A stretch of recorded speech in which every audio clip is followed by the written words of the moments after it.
Okay, so we've looked at the video, and I think there's really only a couple things for you to work on. And I think the primary thing is going to be what happens early on in the backswing. So I think other than the changes that we talked about with the dress, that I think you're getting a little too much weight this way, a little too leaned into your left side. I want to see a more 50-50 neutral weight, all balanced that way. Don't want to get you too much into your left side with all things happening there. It just gets you too out of whack. It's sort of trying to seek where your center is, and it's hard to set the radius of the swing when you've got too much weight left in that position. So that's number one, is to take a look at your address position, get everything a little more neutral, center more on the ball or center more just behind the ball slightly. Definitely not an inch or two ahead of it. I think that sets you up to have some inconsistent issues there. So that's the first part. Second part is your move from 1 to 2. And right now, the way you're set up, and I'll kind of get in your leftward position here. The way you're moving away now is with both arms pretty straight, and you have P2 happening way out here. Your hands are well outside your right thigh, and you have a lot of extension at P2, and this right arm is a little disconnected. So what I'd have you do is from 1 to 2, work on essentially exclusively more centered in the setup, but then you want to feel like your move from 1 to 2. What moves the club is right wrist bend, so only right wrist bending. The other piece is you want to work on a little bit of elbow flexion, and you want to feel as though if somebody's hand were there, you kind of just pinch their hand with your elbow. Just a little bit of just kind of squeezing that pressure point right from 1 to 2. So it's going to be right wrist bend and some elbow flexion, bam, right there. That's 1 to 2. So you're able to not have this wide 1 to 2 move to here where P2 happens way off the ground and way outside. What you're going to have is a much tighter radius where it's going to feel very narrow to there, and that right arm is going to get more connected right away.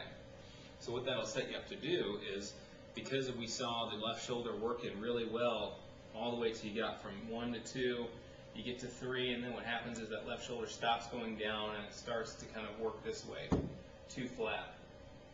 So what I'd have you do is work on 1 to 2, work on right wrist bend, and then sealing in that pressure point. So it'll look like this. You'll go from, all you'll be thinking about is right wrist bend, seal the pressure point. Now here's your new P2. This was P2. Now I'd like to see you get it more right in here. And then from that standpoint, the only thought you should have is shoulder tilt. So you're able to work on your backswing and kind of just do it in a 1-2 rhythm. And just go 1, 2, working on just tilt.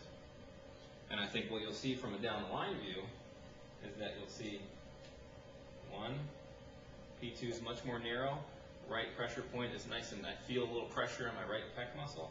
And then all I think about is just tilting and turning my hips and extending. So you want to feel the shoulder turn is just tilt and a little extension. And what you'll see is that club not work itself a little across the line. You'll see it more on plane. So it'll work 1 and then 2 to right here. Right arm is much more connected. Club shaft is on plane. And then what you can work on from there is really working that downswing to where you're able to stay on the wall and work the shoulder out and keep yourself centered. So backswing pieces are pretty simple.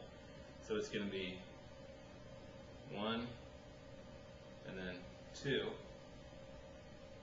And then from here, it's all about feeling once you hit yourself in position here, the thought is going to be staying in that perpendicular spine angle, which is going to mean left shoulder working down, and the head is going to feel as though it works forward. It's going to feel that way, but for you it will probably just stay in the circle, because what you're used to doing is having that head centered, and then because you're starting to pull away and steepen the shaft, your head starts to work back and out, or really back and down. So for you, the pieces I would work on are 1 to 2, nail the backswing tilts, and then you want to feel the left shoulder working low and left. Low and left head probably feels as though it's moving forward, but it's probably not on the video. Feels as though it's moving forward, low and left. And then the other piece that will help you in the backswing is, so it's 1, 2, shoulder goes low and left, and the club's got to fall behind you. The club has got to shallow more than it was going back. You don't want to have this move. You want to feel, as you're working low and left, you want to feel the weight of the club head falling back this way as you're working low and left. That's the move you want to feel. And they happen simultaneously. So you have the left shoulder working low and left while the club head is falling against the wall. And then from there, then it's just a matter of sequencing the lower body.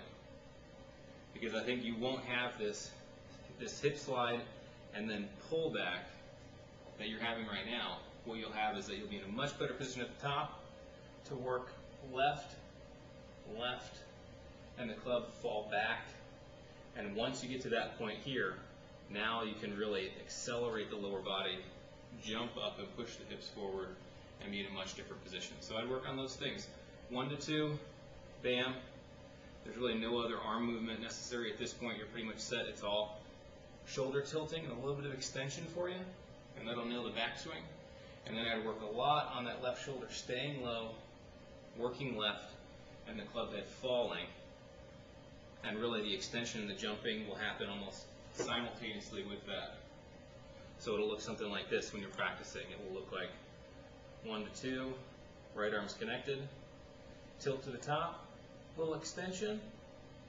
You're going to work low and left, low and left with the club head falling behind you. Now you're in perfect position at P6 to explode through the shot, keep the wedge a little better, and have the club face work more this way instead of having that quick closing. So hopefully that helps.